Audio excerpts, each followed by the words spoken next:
నమస్కారం. శ్రీమద్ భాగవత మహాపురాణము ప్రథమ స్కందము 14వ అధ్యాయము. అపశకునులను జూచిన ధర్మరాజు అశ్వములను శంకించుట, అర్జునుడు ద్వారక నుండి తిరిగి వచ్చుట. 18వ శ్లోకము.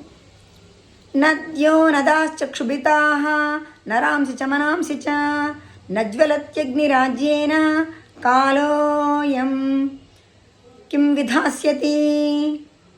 నదీనదములు, చెరువులు వరదలతో క్షోభించుచు మనస్సులను కలవరపెట్టుచున్నవి. కాలవైపరీత్యములు ఎటు దారితీయనో తెలియటలేదు. అగ్నిలో నెయ్యి వేసినను అది ప్రజ్వలించుటలేదు. 19వ శ్లోకము.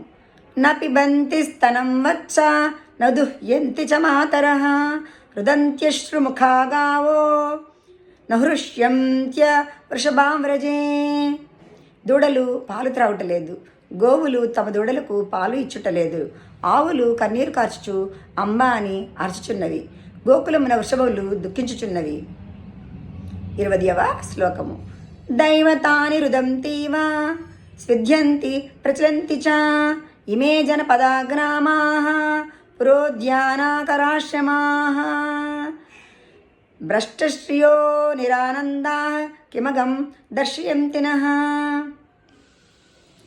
దేవతా విగ్రహములు ఏడ్చుచున్నట్లు ఉన్నవి. అవి చెమటతో తడిసి చలించుచున్నవి. ఈ ప్రదేశములు, గ్రామములు, నగరములు, ఉద్యానవనములు, గనులు, ఆశ్రమములు తేజహీనములై విచారమును కలిగించుచున్నవి. ఇవి అన్నీను మనకు ఎట్టి కీడును సూచించుచున్నవో తెలియటలేదు.